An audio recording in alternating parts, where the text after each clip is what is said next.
Okay, guys, going to try something different on this one, which might actually turn out to suck. I don't know. I'm sure you guys will let us know. But after I posted the video on conducting defensive operations, got a lot of questions from people on, what we would do in a specific defensive scenario, not just the concept of it, but an actual defensive scenario. So what I thought I would do is try to talk for maybe 10 minutes or less here on a strategic and then on a tactical idea of, let's say, us defending an area around where I live. So I live on the Iowa side, but I live close to Omaha, Nebraska, which is about right here on the map. So hypothetical situation I'll kind of draw out and what I would do to defend, Omaha from attack. So up front before that, I don't really think that America is a place that you could attack unless you had multiple very large countries with extremely good logistical support and very well-trained armed forces, simply from the fact that America is very big geographically. Obviously not as big as other countries such as Russia that's been invaded multiple times before, but we have oceans that protect us on both sides, so an enemy would have to come across a lot of open water to get there and to supply themselves continuously. And America is very geographically distinct, and we have a lot of terrain features that make a potential invasion very difficult. So I mean, obviously, an enemy would have to take ports on whichever side. I think you would have to come from both sides. So you'd have to take one of the major ports or multiple major ports on the eastern seaboard. New York, Norfolk, Boston, Charleston, whatever else. I'm not an expert on all that stuff. Or in the Gulf of Mexico, you've got Mobile, places like that. Or we can come down into Texas, Galveston, things like that. Or we come out here, we got Long Beach, especially San Diego Harbor, big open water, deep ports that the enemy could use for that. And then another thing that makes this very challenging strategically is the fact that America does not necessarily have one concentrated area where all of our industry is. There's still a lot in the Rust Belt in this area here, obviously. But kind of spread throughout the whole country. Lots of places, auto manufacturers, tractor manufacturers, things that could be converted to making, weapons and vehicles for war. And our primary breadbasket of the nation is in the middle of the country here. We got Iowa, Nebraska, Kansas, Missouri, Illinois, Dakota, Minnesota, Wisconsin, places like that that grow a lot of the food. Iowa, for example, where I live, supplies more food than any other state in the nation. And that's right in the very middle of the country. So it's very insulated from attacks on either the left coast or the right coast or Gulf of Mexico, that sort of thing. So kind of how maybe this would come to pass. So America gets invaded from both coasts. So the east coast here gets taken over, and enemy is looking to link up. So now invading from the left over here, going to have huge amounts of mountains and very difficult terrain. So the enemy is going to have to be able to somehow connect themselves between there. So there's going to be only a couple or a few real axes of advance if we're moving from the east coast to the west coast where we could come through here. So, if we kind of zoom in here and we get our interstates brought up. So we're talking our axes of advance. If we come up here to North Dakota, we got Interstate 94, the corridor that comes through there. Come down through South Dakota. So we've got Interstate 90 that comes through Minnesota and Chicago. Over to there, we've got the I-80 corridor, which comes through Chicago, through Iowa and Nebraska, out into Colorado and Wyoming. You've got the I-70 corridor coming through St. Louis, coming through Missouri and Kansas, heading out there. We go a little farther south. Now we get through Oklahoma. We got Interstate 40, which comes through Oklahoma City and comes through Arkansas over here. And then down into Texas, so we've got 20 and 10, which meet up over here. So those are our primary axes of advance because obviously the enemy has to be able to logistically support what they're doing. So for this example, obviously we're going to say that we're defending the I-80 corridor here, which Omaha sits on. So a couple things strategically that we need to think about. So what would be difficult about moving through the interior of the country here? Once we get out of the very difficult terrain over here in the Appalachians and places like that, obviously very restrictive, mountainous, hilly terrain. Lots of rivers, big rivers like the Ohio River. You got the Allegheny, Monongahela, stuff like that coming over here.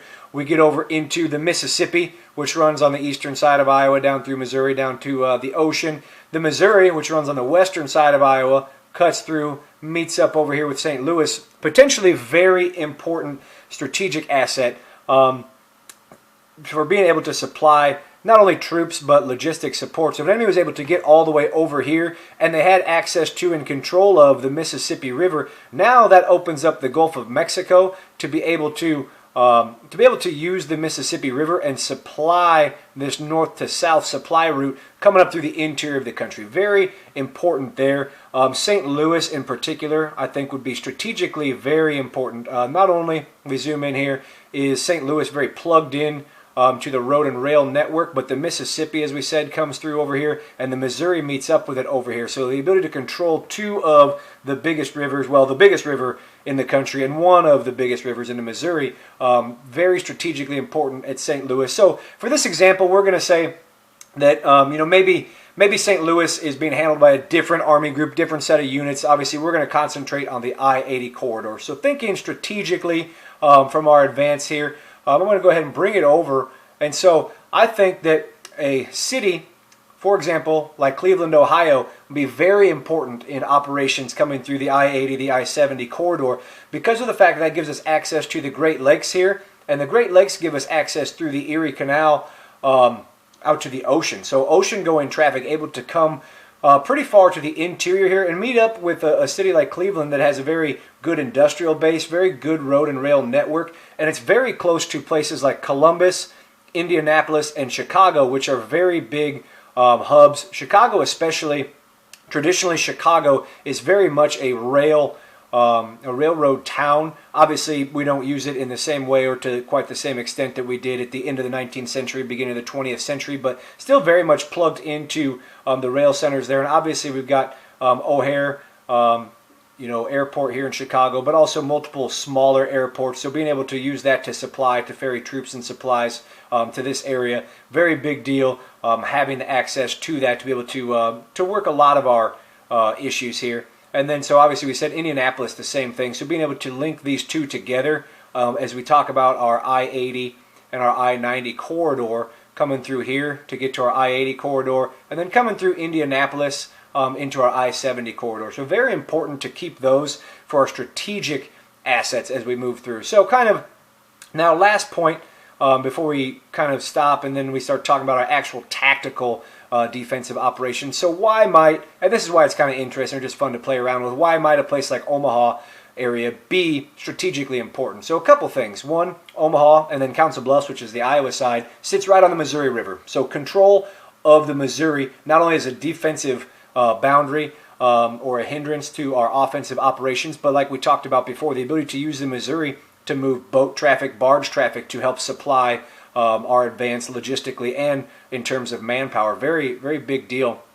And then anybody who knows about the geography of western Nebraska, eastern Colorado, central and western Kansas, places like that, there's not a lot of very good terrain out here as far as conducting very large strategic defensive operations. So very much if we can take these areas over here, the larger cities and the rail and road networks there's not really a lot to stand in our way before we get to the mountains. So we can use an example from history. So when the Germans invaded Russia in Operation Barbarossa there in 41, as they moved through Belarusia and Ukraine, there's not any large terrain features or areas besides some of the rivers where the Soviets could really operate large-scale defensive operations. And so what happened was it became very easy for the Germans to push them back hundreds and hundreds of miles because there's nothing that is strategically valuable or strategically able to sustain a defense.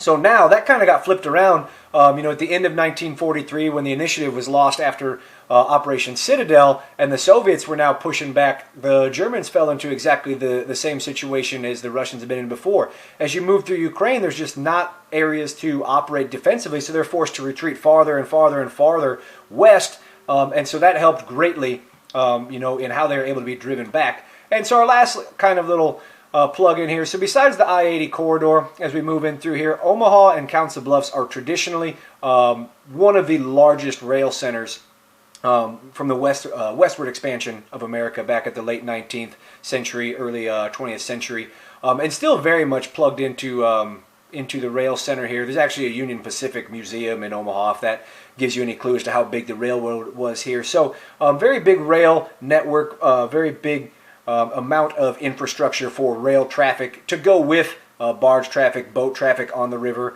as well as multiple airports, small airfields, as well as Eppley Airfield, a very large airport where we could use that to aid in our advance. And we have Interstate 29 here, which runs north and south. So if an enemy was potentially using the I-70 corridor here, down through Missouri and Kansas, and the I-80 corridor, getting the river and getting Interstate 29 would allow them to vertically link those two axes of advance. So stay tuned. We'll talk about the tactical aspects next.